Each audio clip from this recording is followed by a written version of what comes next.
میں بعض باتوں کی جزیات میں نہیں جاتا، اس لیے کہ ہم جو بات یہاں کرتے ہیں وہ سرحد پار دشمن کا میڈیا اسے پاکستان کے خلاف استعمال کرتا ہے. اس لیے الیکشن پر بعض جگہوں پر بڑے تحفظات ہیں، شدید تحفظات ہیں، لیکن میں اس ساری بات کے باوجود یہ کہنا چاہتا ہوں کہ حکومت پاکستان کو اس طرز عمل پر غور کرنا چاہیے کہ پاکستان کے مفادات کی بہتر ترجمانی کیا جموں اور کشمیر کی عوام کی آواز پیپلز پارٹی بن سکتی ہے، نون لیگ بن سکتی ہے، تحریک انصاف بن سکتی ہے، یا قائد اعظم کی جماعت آل جموں اور کشمیر مسلم کانفرنس زیادہ بہتر ترجمانی کر سکتی ہے اور پرلی طرف حریت کانفرنس بہتر ترجمانی کر سکتی ہے. یہ سوال ہے جو ٹھنڈے دل سے غور کرنے والا ہے. کوئی الزامات کی، ناراضگی کی، غمگی کی، غصے کی بات نہیں ہے. الیکشن ہارتے جیتے ہیں. ہمارے پاس 1975 میں بھی ایک سیٹ تھی اور باقی 100% جیتا ہے پاکستان پیپلز پارٹی کے پاس تھی. اس وقت بھٹو صاحب کو عروج کا زمانہ تھا، لیکن اس کے بعد ہم 6 دفعہ حکومت بنا چکے ہیں. اس لیے کوئی سیٹوں کا ہونا نہ ہونا بےمانی ہے.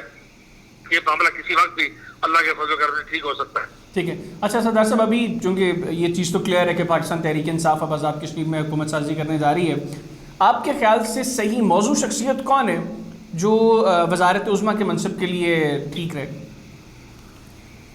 دیکھیے، گزارش یہ ہے کہ یہ فیصلہ خالص پر عمران خان صاحب کو انہوں نے اپنے پاس لیا ہے.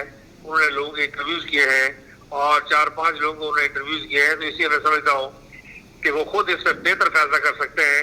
وہ آزاد کشمیر کے لوگوں کے ساتھ کوئی زیادہ قریبی تعلق ان کا ماضی میں اس طرح رہا نہیں ہے، لیکن ابھی انہوں نے 15 منٹ کے 4-5 لوگوں کو انٹرویو کیے. انہیں میں سے کسی آدمی کو غالباً وہ بنانا چاہتے ہیں.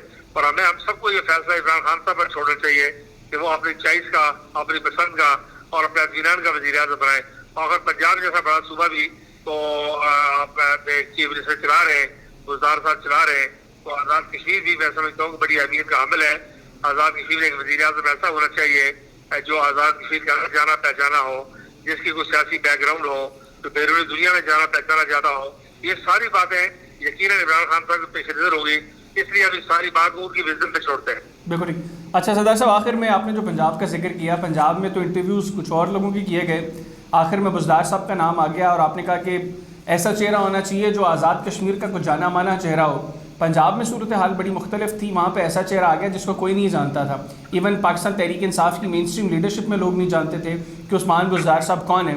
تو آپ کے خیال میں انہی 5-7 لوگوں کو جو انٹرویو کیا ہے خان صاحب نے، انہی میں سے کسی کو وزیر اعظم بنائیں گے یا پنجاب والی پریکٹس ہمیں آزاد کشمیر میں بھی نظر آ سکتی ہے؟ نہیں، میرا خیال ہے پنجاب والی پریکٹس آزاد کشمیر نہیں ہوگی. دیکھیے، میں نے ایک بات کا ذکر کیا خان صاحب، میں نے کہا ہے کہ وزیر اعظم پاکستان کا اطمینان ہونا ضروری ہے.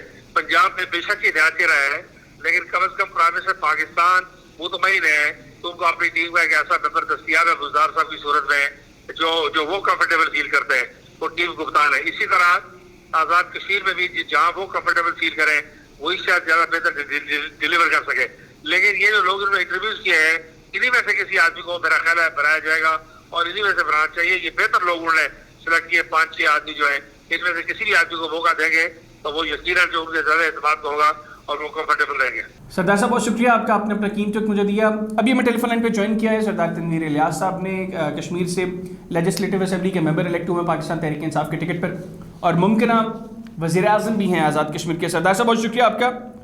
سردار صاحب، سب سے پہلے مجھے یہ بتائیے گا کہ یہ اپوزیشن کی جانب سے، خاص طور پر نون لیگ کی جانب سے یہ جو الزام ہے کہ انتخابی عمل شفاف نہیں ہے اور وہ کوئی دھرنے دینے کا بھی کوئی منصوبہ رکھتی ہیں، آپ کے خیال میں انتخابی عمل شفاف تھا؟ کیونکہ جو سیٹ اپ تھا کشمیر کے اندر، چونکہ کشمیر میں آئینی طور پہ کوئی نگران سیٹ اپ نہیں آتا، تو وہاں پر جو گورنمنٹ تھی الیکشنز کے وقت وہ پاکستان مسلم لیگ نواز کی تھی، آج بھی پاکستان مسلم لیگ نواز کی گورنمنٹ ہے. تو آپ کے خیال میں انتخابی عمل شفاف تھا یا کوئی اس کے اندر کوئی دھاندلی شاندلی ہوئی ہے؟ آزاد کشمیر میں تو اپوزیشن میں پی ٹی آئی تھی، چونکہ وہاں پہ پی ایم ایل این کی گورنمنٹ تھی اور وہاں پہ چونکہ نگران گورنمنٹ نہیں ہوتی، تو گورنمنٹ جو پرائم منسٹر ہوتے ہیں وہ آخری دن تک پرائم منسٹر ہوتے ہیں اور انہوں نے الیکشن کروائے. الیکشن کمیشن کی انہیں پر تھا. الیکشن کمشنر اور اس کے ممبران سارے کے سارے جناب محترم راجہ فاروق صاحب سے اپوائنٹ کیے ہوئے تھے. تو اس میں ہم یہ سمجھتے ہیں کہ جو ہمارے ساتھ زیادتی ہوئی وہ یہ تھا کہ کیونکہ ساری کی ساری ایڈمنسٹریشن، سارے کے سارے لوگ باعث تھے اور الیکشن کے اوپر بری طرح سے وہاں کی گورنمنٹ جو ہے وہ اثر انداز ہو رہی تھی اور ہم لوگوں کے پاس کچھ نہیں تھا ہمارے اختیار میں. تو ہم یہ سمجھتے ہیں کہ الیکشن میں جتنا وہ اثر انداز ہوئے، اگر نگران گورنمنٹ کی اس میں ہوتے الیکشن تو پی ٹی آئی شاید اس سے زیادہ فکر لیتی. ٹھیک ہے. اچھا، تو مجھے یہ بھی بتائیے گا کہ آپ نے پوسٹ الیکشن الائنس کیا تھا مسلم کانفرنس کے ساتھ اور ابھی یہ خبریں سننے کو آ رہی ہیں کہ شاید پاکستان تحریک انصاف اکیلی، چونکہ سمپل میجورٹی ہے تو اکیلی گورنمنٹ فارمیشن کی جانب جا رہے ہیں. تو اب جو پوسٹ الیکشن الائنس آپ لوگوں نے کیا تھا، آپ وہ وعدہ پورا کریں گے مسلم کانفرنس کو، کیونکہ ایک سیٹ سردار عتیق احمد صاحب نے جیتی ہے، آپ ان کو گورنمنٹ فارمیشن میں حصہ بنا رہے ہیں آگے، یا اکیلے پاکستان تحریک انصاف اپنی گورنمنٹ بنائیں گے؟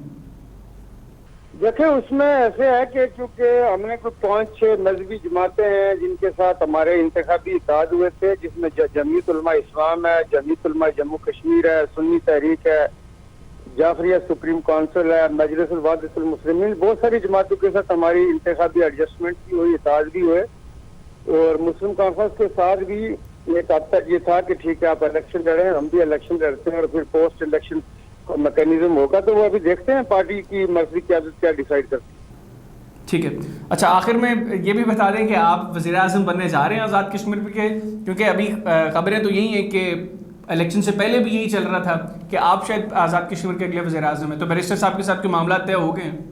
دیکھیں ہم نے اپنے طور پہ کسی عہدے کے لیے پیش بھی نہیں کیا، نہ میں پہلے بھی یہ کہہ رہا تھا کہ کوئی ایسی چیز ہے. یہ چونکہ پروگیٹو ہے چیئرمین کا اور مرکزی قیادت کا، تو وہ کیا ڈیسائیڈ کرتے ہیں. امیدوار یقیناً کسی بھی پوسٹ کے لیے ایک سے زیادہ ہوتے ہیں، لیکن اس کو ہم نے چیئرمین پہ اور مرکزی قیادت پہ چھوڑا ہوا ہے کہ وہ کس عہدے کے لیے کن لوگوں کے بارے میں ڈیسائیڈ کریں.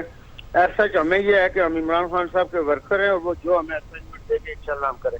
ٹھیک ہے، بہت شکریہ سردار تنویر الہی صاحب آپ کا، آپ نے اپنا قیمتی وقت مجھے دیا. آج کے پروگرام سے اتنی، اگلے پروگرام تک کے لیے حیدر حیات خان کو اجازت دیجیے. اللہ حافظ.